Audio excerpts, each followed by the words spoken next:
Ok, mira, cuando vamos a hacer un video vertical en Handbrake para optimizarlo, bueno, agregamos el video ya sea que lo arrastres o que selecciones desde el menú.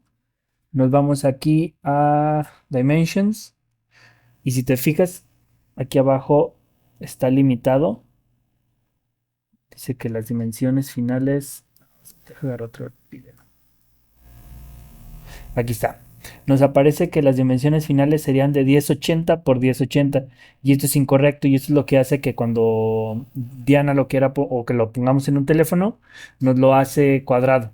Entonces aquí hay que ponerle en none o ninguna y si te fijas ya aquí ya se actualizó y dice 1080 por 1920 y bueno, entonces ya le podemos dar convertir y así es como hacemos como modificamos los ajustes para que en Handbrake no nos dañe los videos.